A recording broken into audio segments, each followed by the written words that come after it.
Hello everybody, I'm going to do a get ready with me and talk about a case.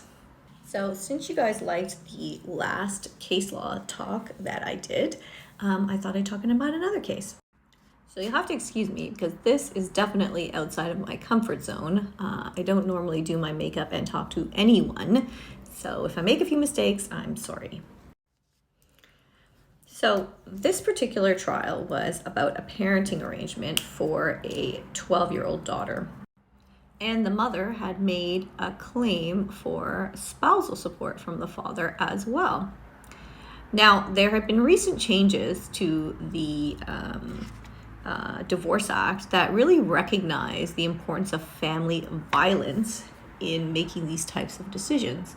And specifically, that the argument that family violence doesn't affect the children being quite untenable, because frankly, children that do experience family violence are at risk of emotional and behavioral problems well into their adult lives.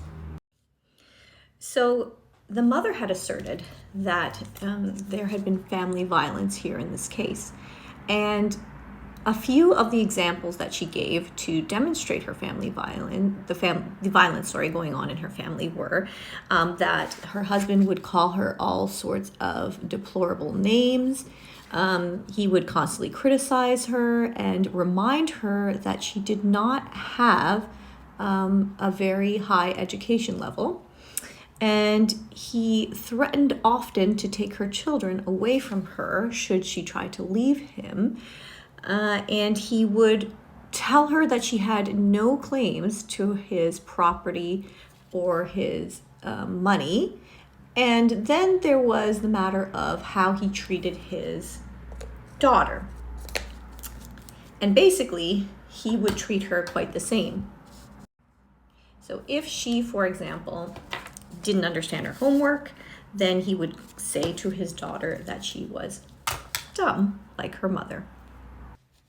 So I think basically the judge had quite a long trial with these people. And at the end of that trial, he really did draw some conclusions about the party. You know, in trials, people will often go through long periods of time where their evidence is being questioned by lawyers. And so even the most calm person can break down in that kind of environment.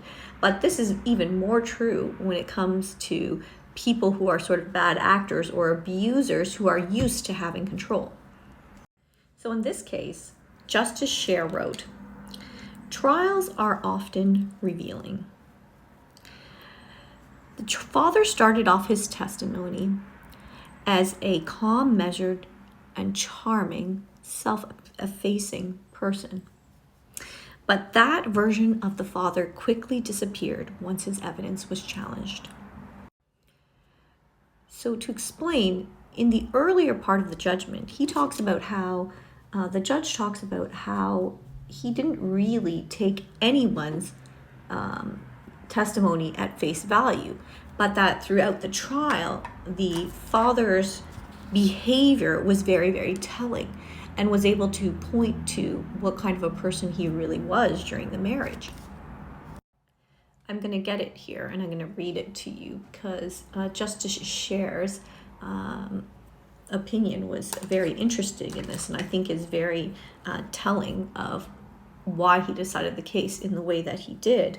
But he writes, "The father would not admit that he had done anything wrong when it was evident to the court that he is a very flawed parent. When asked by the mother's counsel if he had considered apologizing to the child, he defiantly responded that he had nothing to apologize for. He claimed that he had never done anything to upset the child.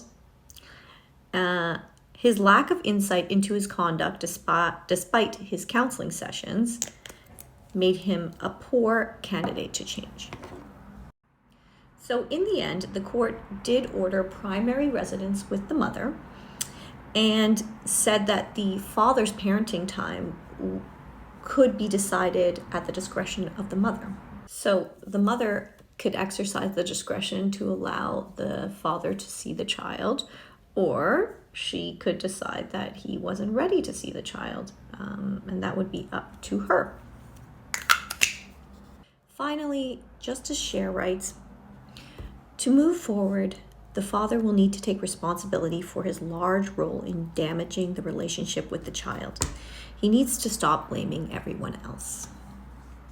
Why not? Here's Sarah as I'm trying to curl my lashes. Hello, everybody. Forgot to tell you I already did my base with this, but this is the final look for work. And just some gloss, and we're done. Ready to go work. See you guys later.